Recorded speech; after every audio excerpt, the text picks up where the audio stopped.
Good afternoon, students. The previous video you saw the three things I have dealt with.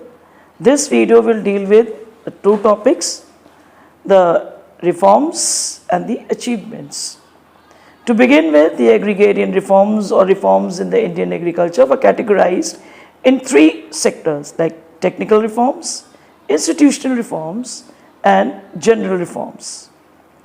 Starting with the technical reforms, the first was the use of XIV seeds.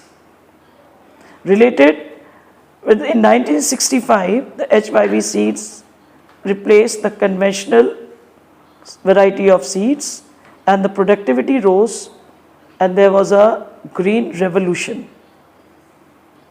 Then came the use of chemical fertilizers which enhanced the productivity of the land. Use of insecticide, pesticides in the crop production leads to the protecting of the crops from the diseases and insects. 14 central plant protection centers have been set up in this respect. An integrated pest management program was launched. Scientific farm management practices. This includes main 5 things: selection of the crops, preparation of the soil, crop rotation, selection of the seed and use of fertilizers besides others.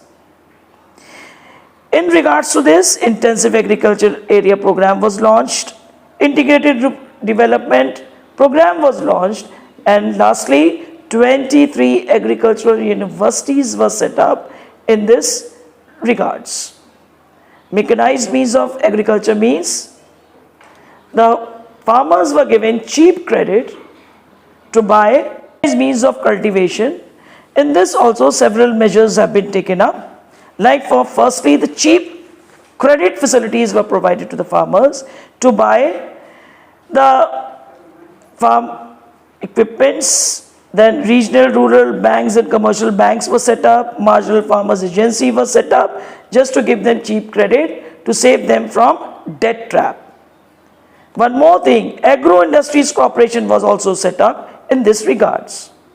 Moving on to the another reforms, that is the institutional reforms. These included abolition of zamindari system. That means the land was given to the tiller.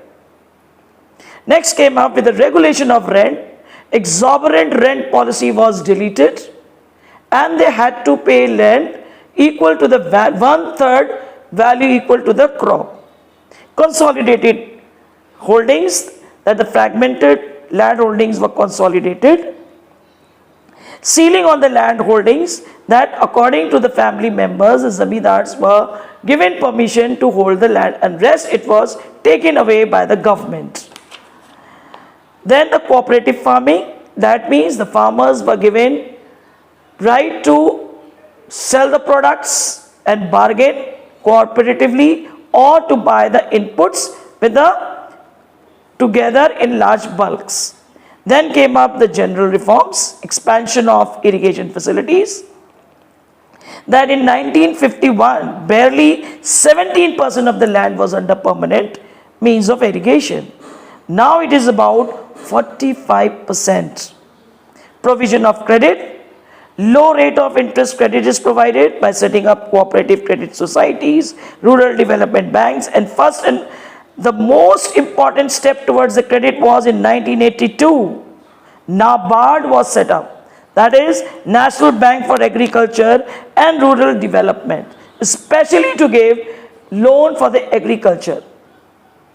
Then regulated market and cooperative marketing system was established. These markets were governed by the committees appointed by the government. Provision of storage of crop was given so that the supply was continuous and the farmers can sell when the price was high. Price supports policy, that is the MSP, government declared MSPs to save the farmers from ups and downs of the market. They did not have to suffer if their crops were destroyed by floods, earthquakes or any disease. This was a step towards giving them good price for their crops. Moving on to the very important topic and the last topic of the chapter, achievements of the agrarian reforms. When so many reforms were made, what did we achieve? The question arises, where did the agriculture enhance its quality? How did it move on to the top? To begin with, it was the Green Revolution. A big thanks to the agrarian reforms that the substantial improvement were made, and the achievement was through Green Revolution. The term green refers to the crops and revolution refers to the spurt, yani the surplus production. That India in 1967-68, the food grain production increased its supply from 25%. It became self-sufficient country. We can see this spurt in mid-60s and 70s, largely was of wheat and rice. 70s and 80s, the Green Revolution widespread in the larger number of crops. And spurt in the crop means that from 3,408 kg per hectare in 18 and 19 to 660 kg per hectare in 1951. Then the substantial rise in the average area under cultivation. H5V technology has significantly reduced the time lag between growing and harvesting crops. Accordingly, double cropping had become possible. This led to the substantial rise in gross area under cultivation. Previously, it was just 13 crore hectares. Now it is 19 crore hectares. Shift from subsistence farming to commercial farming. It has started generating marketable surplus. Now, after keeping for the sustaining one's family, the surplus can be sold in the market. Change in the farmer's outlook. Commercialization of agriculture has caused the change in the outlook of the farmers.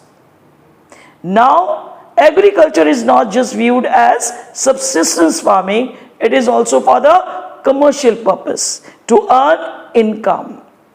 Self-sufficiency in food grains. Increase in the crop production has been so substantial that India has started maintaining buffer stocks. With these stocks during the period, now if there is any problem, earthquake, floods, still we can sustain our country. Every aspect has bad and good points. Agriculture also had some limitations. To begin with, gains of Green Revolution significant but not sufficient. Or we can say, limitations of Green Revolution. Firstly, it was only limited crops. That is, it's confined mainly to the food grains of wheat and rice. Uneven spread. That is, the revolution was not uniform across the country in states like Punjab, Haryana and Maharashtra. So its impact was relatively insignificant. Limited farming population, that is, only the rich farmers can afford Green Revolution. The rich farmers can only afford the modern farming inputs and be the part of Green Revolution. Economic divide. That is, the society was divided into rich and poor. Richer farmers who indulged in Green Revolution bought the modern inputs but became more richer and richer, while the poorer became poorer and poorer. It led to the division in the society. These were the limitations to the Green Revolution. Last point I would like to say, does India need another Green Revolution? The question is, does India need another Green Revolution? I would like to say yes, India needs another Green Revolution because our productivity standards are extremely low. Our food grain stocks at a point have become uncertain. Most farmers in India continue to face uncertainties of weather. and the farmers continue to be exposed to the uncertainties of the market. And lastly, loan waivers are becoming a recurring feature. Yani, we can say the farmers who are not able to pay their loans. Seeing all these problems, we need one more big push, big revolution, a green revolution, a giant step need India still waiting ahead to see and give it a big push to the economy. Thank you.